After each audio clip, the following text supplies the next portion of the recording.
Good evening, everyone, and welcome to tonight's electrifying debate, where we're diving into a topic that sparkles with controversy. Should beauty pageants be banned? I'm your host, Jamie Carter, and I'm thrilled to guide you through this clash of ideas that's as timely as it is timeless. Beauty pageants, think Miss Universe, Miss World, even toddler tiara contests, have long been a global stage for celebrating glamour, talent, and ambition. But they've also faced fierce criticism for promoting narrow beauty standards, objectifying women, and even clashing with cultural values. In 2025, with women shattering glass ceilings and redefining success, are these glittering spectacles still relevant, or are they relics we need to retire? Tonight, we have two brilliant minds ready to unpack this question with passion and precision. In one corner, we have Alex Rivera, who is an advocate for personal freedom. Alex argues that banning pageants would strip women of choice and erase a platform that's evolved to embrace diversity and opportunity. Opposing them is Jessica Patel. Jessica contends that pageants perpetuate harmful ideals, undermine dignity, and send the wrong message to future generations.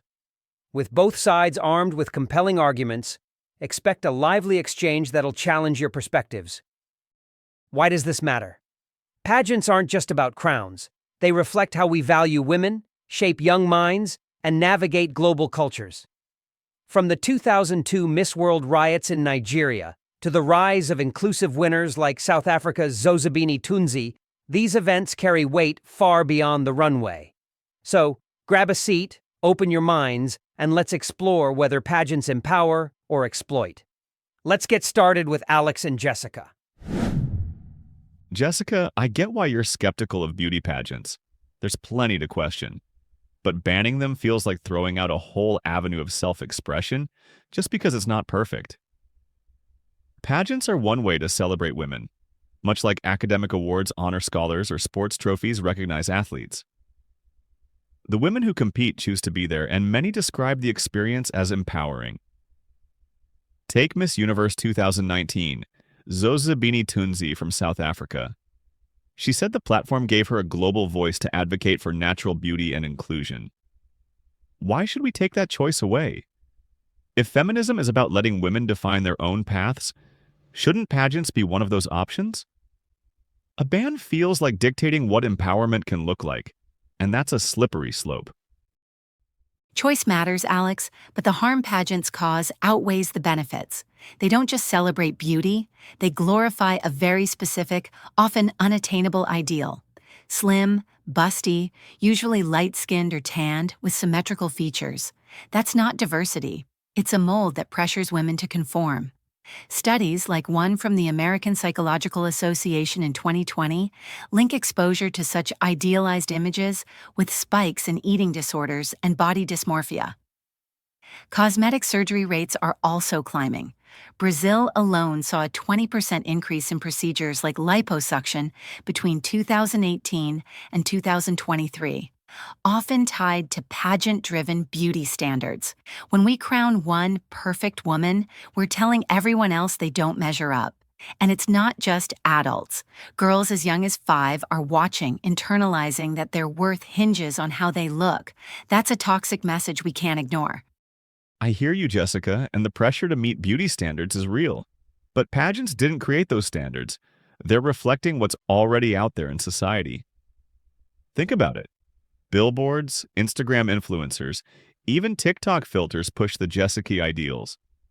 Flawless skin, tiny waists, perfect makeup.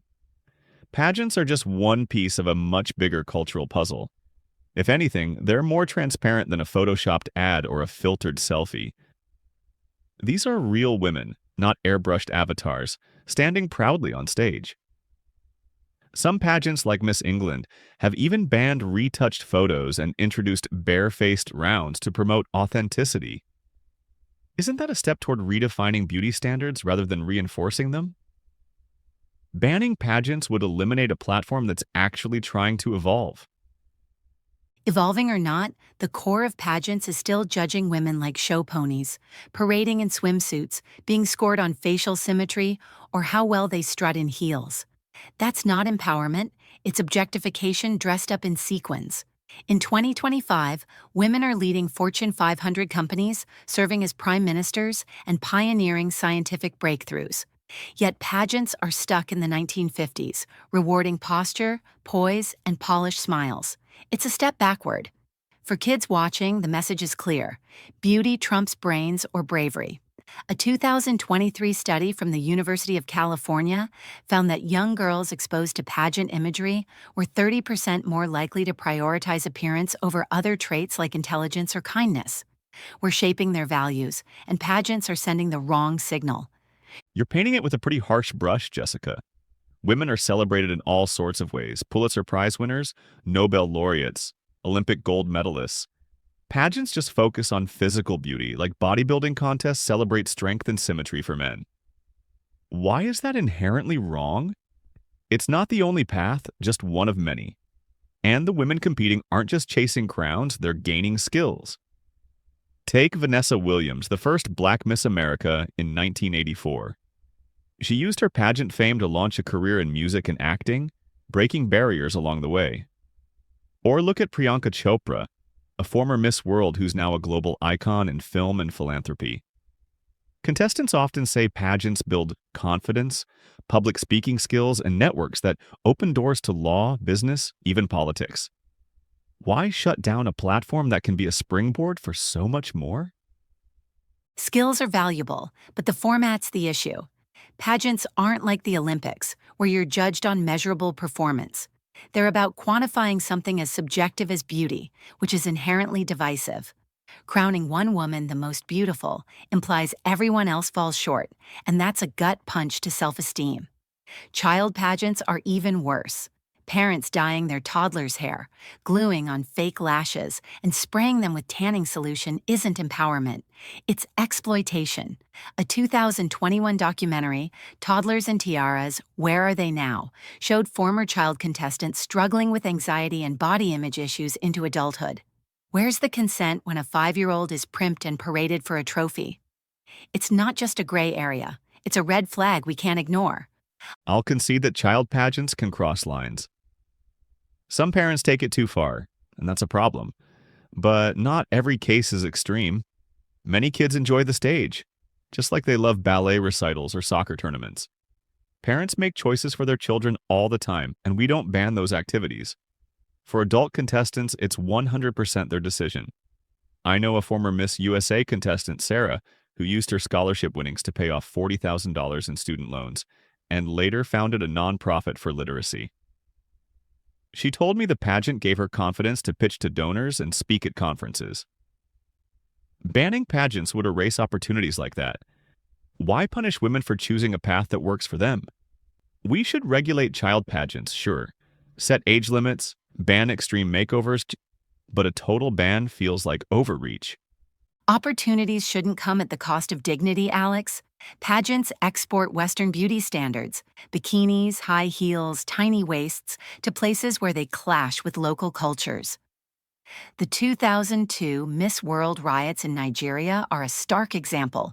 200 people died because the pageant's format, with its swimsuit rounds, was seen as disrespectful to Islamic values.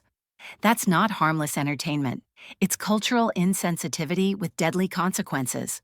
Even today, pageants in some countries face protests for similar reasons.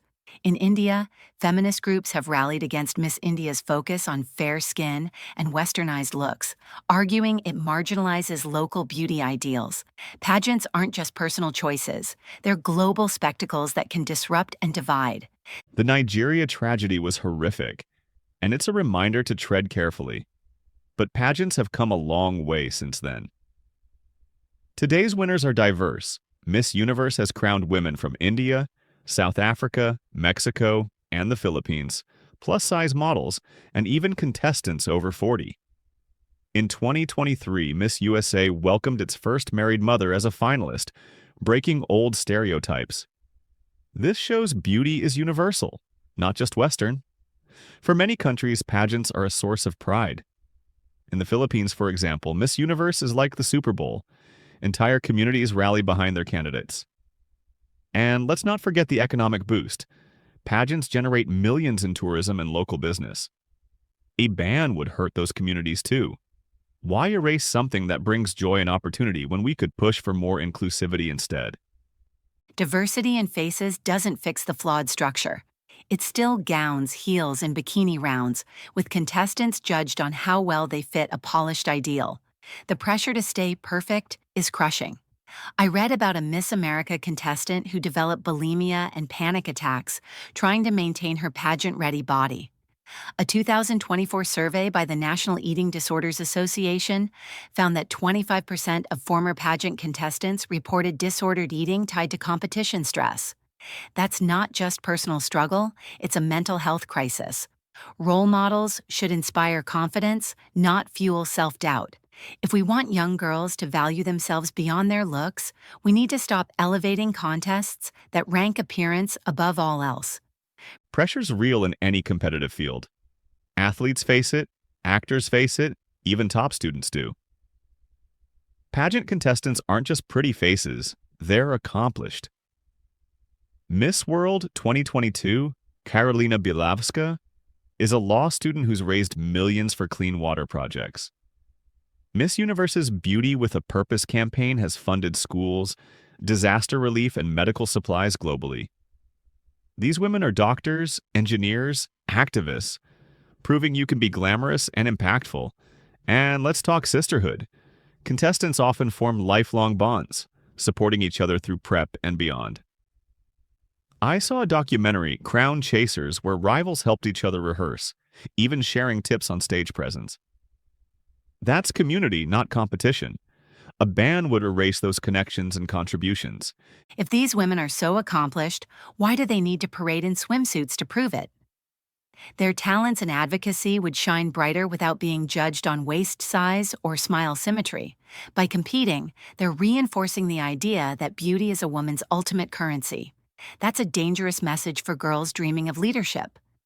A 2022 study from Harvard showed that young women exposed to pageant culture were 15% more likely to undervalue their intellectual abilities compared to peers who weren't. We're telling them their worth is tied to a crown, not their ideas. And don't get me started on the financial burden. Entry fees, gowns, coaching, and travel can cost $10,000 or more. For many, it's a debt trap, not a dream. The financial angle's tough, I'll give you that. Pageants aren't cheap, and that's a barrier we should address, maybe with scholarships or subsidies. But you're overlooking the agency here. Women choose pageants because they love the glamour, the challenge, the spotlight. It's less exploitative than, say, pop music or Instagram influencing, where women are often sexualized without acknowledgement or reward. Pageants at least give scholarships, visibility, and a platform. Compare that to a music video where a dancer's objectified for a paycheck or none at all. If we're banning things, why not start there? Pageants, for all their flaws, offer structure, consent, and tangible benefits. Let's fix the system, not torch it. Pageants are uniquely toxic because they don't just display beauty. They rank it, score it, and crown it. That's a direct message to millions. Beauty is a competition, and only one wins. Other industries have issues, but pageants are the poster child for reducing women to their looks. They're not just outdated, they're harmful. A ban would be symbolic, a signal that we've outgrown the need to measure women's worth by their measurements. It's not about controlling women, it's about freeing them from a system that thrives on comparison and conformity. We can celebrate women's achievements without turning them into spectacles. A ban, though, feels like control dressed up as progress. It's telling women they can't choose a path that brings them joy, pride, and opportunity. That's ironic for a movement rooted in autonomy. Pageants aren't perfect, but they're not the root of toxic beauty standards. Those come from ads, algorithms, celebrity culture. Why single out something women embrace when we could tackle those broader forces? And let's not forget the fans. Millions watch Miss Universe, finding inspiration in stories of resilience and ambition.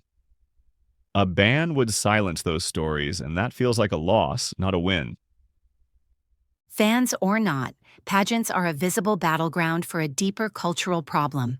They're not just traditions, they're spectacles that reward women for fitting a mold. If we want girls to grow up believing they're enough as they are, we need to stop glorifying contests that rank their worth by appearance. It's not about silencing stories, it's about amplifying ones that don't require a stage or a sash. Imagine a world where we celebrate women for their ideas, their courage, their impact, not their ability to shine under spotlights. You make a strong case, Jessica, and I agree we need to celebrate women in every way possible. But I still think pageants have a place. They're not the core issue, just one part of a complex picture. Women should have the freedom to choose their platforms, crowns included.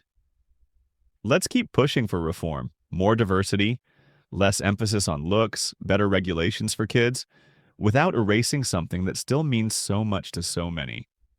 And I think that picture needs a serious redraw, starting with pageants. They're not just one part, they're a symbol of a mindset we need to move past.